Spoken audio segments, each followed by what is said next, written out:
బనగానపల్లె మండలం డిఆర్డీఏ వెలుగు కార్యాలయం వద్ద సిఐటియు ఆధ్వర్యంలో పెద్ద ఎత్తున ధర్నా పొదుపు మహిళలు నిర్వహించారు. రాజకీయ కక్ష సాధింపు చర్యల్లో భాగంగా బనగానపల్లె పట్టణానికి చెందిన 4 బుక్ కీపర్లను బనగానపల్లె వెలుగు ఏపీఎం అడ్డాకుల శ్రీనివాసులు తొలగించారని ఆరోపణలు చేశారు. బనగానపల్లె ఏపీఎంను ఉద్యోగం నుంచి తొలగించాలంటూ పెద్ద ఎత్తున పొదుపు మహిళలు డిమాండ్ చేశారు.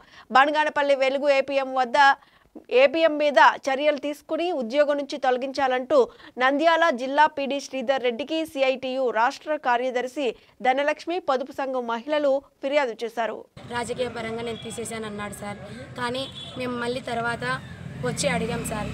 అడిగితే ఆయన ఏమన్నాడు, నీకు చెప్పను, మీకు అనవసరము అని చెప్పేసి బ్యాంకులకు అంతా లెటర్ ఇచ్చేశారు. తీసేసిన ఒక్క మాట కూడా ఇంతవరకు తనకు చెప్పలేదు, ఎవ్వరికీ చెప్పలేదు. మేము అడిగినా కూడా అంత రాజకీయం అంటున్నాడు సార్.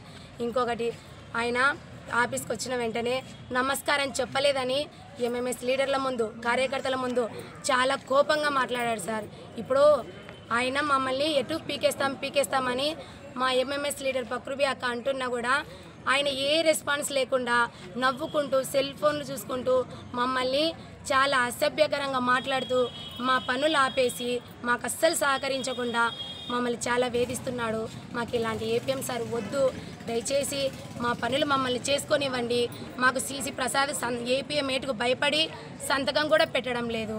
ఈరోజు వివోఏలు 25 ఏళ్లుగా పనిచేస్తూ ఉన్నారు. జీతాలు బత్యాలు లేకుండా పనిచేశారు. పొదుపు మహిళలందరినీ గ్రూపులుగా చేసి వాళ్ళు కులాలు వేరైనా, మతాలు వేరైనా, ఆలోచనలు వేరైనా, చదువు ఉన్నా లేకపోయినా వాళ్ళందరి మధ్య ఐక్యత తీసుకొచ్చి ప్రభుత్వ పథకాలన్నిటినీ అమలు చేసే దాంట్లో కీలకమైన పాత్ర వివోఏలు పోషించారు. అనేక ఏళ్లగా ఏపీ వెలుగు వివోఏ ఉద్యోగుల సంఘం, సిఐటి అనుబంధ సంఘం రాష్ట్ర వ్యాప్తంగా చేసినటువంటి పోరాటాల ఫలితంగా ప్రభుత్వం వాళ్ళకి 8,000 రూపాయలు ఇవ్వడానికి అంగీకరించింది.